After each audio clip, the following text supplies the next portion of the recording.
Hello and welcome. If you're like us, you want to cut through the noise and get straight to the developments that really matter. And today, we've got a big one, something the scientific community is definitely buzzing about. We're talking about potential signs of life.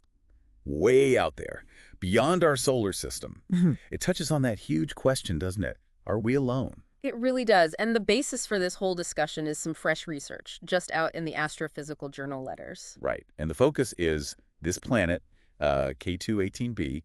It's orbiting a red dwarf star about 124 light years away. Just think about that distance. The light reaching us now started its journey well over a century ago. Amazing. So what we're going to do in this deep dive is unpack the evidence they found using the James Webb Space Telescope, the JWST. Yeah, we'll look at why it's causing such excitement, but also, crucially, pump the brakes a bit. Look at the caveats, the cautions, what needs to happen next. Exactly. We want to give you the essential understanding of this developing story, without getting totally lost in the weeds. Because the implications here are just massive. I mean, even tentative signs of life elsewhere, that changes things fundamentally. Okay, let's get into it. The exciting stuff first. The JWST, incredible instrument. It basically stared at K2-18b as starlight filtered through its atmosphere. And by analyzing that light, scientists detected chemical signatures, molecules. Molecules that here on Earth are pretty strongly linked with life, right? That's the key. Specifically, they reported potential signs of dimethyl sulphide DMS. And maybe also dimethyl disulphide, or DMDS. Okay, DMS. Why is that particular molecule such a big deal?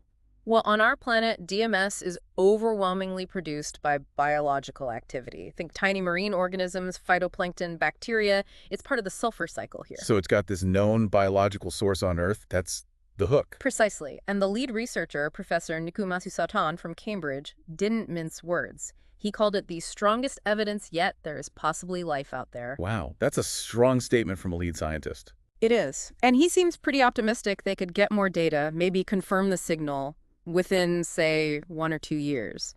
Science in progress. Now, this is where my jaw kind of dropped reading the research. The amount of this gas they think they detected. It seems unusually high. Professor Madhu Satan mentioned thousands of times higher than what we have on Earth. Thousands of times. Yeah. And he speculated that if this is linked to life, then, what was the quote? This planet will be teeming with life. Yeah. It's a mind-boggling thought, isn't it? If true. If true. Big if. And he also suggested, bigger picture, that finding life here could imply, well, that life might be common out there in the galaxy. That's the ultimate extrapolation, isn't it? One independent data point changes the whole probability game. And another researcher on the team, Dr. Subir Sarkar, even floated the idea of K2-18b having a large ocean, potentially full of this life. It paints quite a picture. It does. A very vivid, exciting picture. But, and this is a really important but, we absolutely need to inject some caution here. Okay, right. Reality check time. This is not a confirmed discovery of alien life. Not yet. Definitely not. The evidence is, let's call it tentative, intriguing, but tentative. There are significant hurdles and alternative explanations to consider. Let's talk about certainty in science. They use this sigma thing, right? Where does this finding stand? Correct. So currently the detection of DMS-DMDS is reported at about a 3 sigma level. 3 sigma. Which sounds good, like 99.7% certainty. It sounds good in everyday terms, yeah. Wow. 99.7% confidence. It's a real signal and not just random noise. But for extraordinary claims. Like alien life. Exactly. For claims like that, the scientific community generally demands a much higher standard. The gold standard is usually 5 sigma. Which translates to something like 99.99999% certainty. A tiny, tiny chance of it being a fluke. Less than 1 in a million. Okay, so 3 sigma is promising, much better than the 1 sigma they apparently had before. Oh, much better. 1 sigma is barely a hint. 3 sigma means, okay, this is interesting, let's look harder. But it's not discovery. Right. And even if they do get to 5 sigma for detecting the gas itself, that still doesn't automatically mean life, does it? Excellent point. No, it doesn't. Professor Catherine Haymans, who's the Astronomer Royal for Scotland but not involved in this study, made that very clear. What was her point? That even if we become extremely confident the gas is there, we still need to be sure about its origin. Is it definitely biological? Or could some weird, unknown geological or chemical process on this alien world be making it? Ah, okay. So non-biological sources are possible. They have to be considered, absolutely. We don't fully understand the geology or chemistry of planets like K2-18b. They're not Earth. So the Cambridge team is looking into that. Non-biological ways to make DMS. They are. They're working with other scientists trying to figure out in labs if there are plausible non-life pathways that could produce these molecules under K2-18b's conditions. That's good, rigorous science. And Professor Madhusudan himself acknowledged that, didn't he? That 0.3% chance, it's a statistical fluke right now. Yes, he did. And that they want to crush that probability down. It shows they understand the burden of proof here. So what are some of these alternative non-life explanations floating around? I read something about ammonia, or the lack of it. Right. One observation is that K2-18b's atmosphere seems to be missing ammonia, which you might expect. One hypothesis is that a huge liquid water ocean could be dissolving it. Which sounds potentially good for life, a big water ocean. Potentially, yes. But there's a counter-argument. Professor Oliver Shortall, also at Cambridge, points out that a massive ocean of molten rock, a magma ocean, could also explain the lack of ammonia. A magma ocean. Okay, definitely not good for life as we know it. Not at all. It just highlights how tricky interpreting these signals is. Professor Shortall had a great quote about how little light we actually get from these planets. It's like trying to understand everything about it from tiny, tiny glimpses. Very tough. Any other alternative ideas? Well, there's research from Dr. Nicholas Wogan at NASA suggesting K2-18b might not even have a proper surface. It could be more like a mini Neptune or a gas dwarf. So a gassy planet without a surface for an ocean, liquid, or magma. That's the idea. Now, it's important to say these alternative interpretations are also being debated. Other scientists argue those models don't quite fit the JWST data either. Okay, so it's a real scientific debate. Lots of back and forth, different models checking against the data. Exactly. It's messy, it's evolving, which is how science often works. It's not usually a single eureka moment. Professor Chris Lintott, who does a lot with citizen science, had a good take on this, didn't he? Sort of tempering the excitement. Yes, he cautioned against calling this the moment, the definitive answer. He framed it more as one interesting piece of a much larger, ongoing puzzle, a long-term search.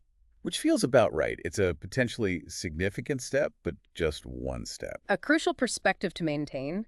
Science builds incrementally. Okay, stepping back for the bigger picture. That distance, 124 light years. We need to remember that, right? We're not visiting anytime soon. Oh, absolutely not. With current or foreseeable technology, interstellar travel on that scale is pure science fiction. Forget sending probes, let alone people. Which is why the James Webb Space Telescope is such a game changer. It lets us do this remote analysis, sniffing the atmospheres from afar. Precisely. It's our primary tool for trying to answer these questions about habitability and potential biosignatures on worlds so incredibly far away. And that capability leads Professor Madhusudan to see this as maybe a tipping point. Not the answer itself, but the point where asking the "are we alone" question becomes scientifically tractable. Yeah, that's the long-term view, that we're entering an era where we might actually be able to find the answer, even if it takes more time, more observations. You know, for anyone tracking major scientific developments, maybe like those preparing for exams like the UPSC, understanding this process, the evidence, the counter-arguments, the standards of proof, it's really key. Absolutely. It connects to that broader interest in the universe, our place in it, how we know what we know. Analyzing complex, uncertain data is a vital skill. This research, with all its caveats, brings that fundamental question, are we alone? Just a little bit closer to potentially being answered. Okay, so let's try and wrap this up. To summarize this deep dive, we've looked at some really tantalizing but still tentative evidence from the JWST. Evidence published in the Astrophysical Journal letters suggesting molecules like DMS, possibly DMDS, are present in the atmosphere of the exoplanet K2-18b. And these molecules are interesting because on Earth, they have strong links to biological processes. Ooh, and it's a big, but we have to stress the caveats. This isn't proof of life. Right. The signal needs more confirmation, get closer to that 5 sigma level. And even then, the origin life or non-life chemistry needs nailing down. Plus, there are those ongoing debates about what kind of planet K2-18b even is. Water world, magma world, mini Neptune. Still TBD. So while it's not the final answer, it's undeniably a very exciting step in the search for life beyond Earth. It showcases what our best instruments and dedicated scientists can do. It really does. And it leaves us with a pretty profound thought to chew on, doesn't it? Go on. Well, just imagine for a moment. What would be the biggest shift, the most significant long-term consequence for humanity, for our understanding of everything, if life was definitively confirmed out there on a world like K2-18b? What changes? That is a huge question, something to really ponder. If you found this discussion helpful, please do like, subscribe, maybe leave a comment with your own thoughts or questions. Your engagement really helps us keep these deep dives going. And just to remind you, the core research we discussed today comes from the Astrophysical Journal letters. We hope you'll join us next time as we tackle another fascinating topic. Thanks for listening.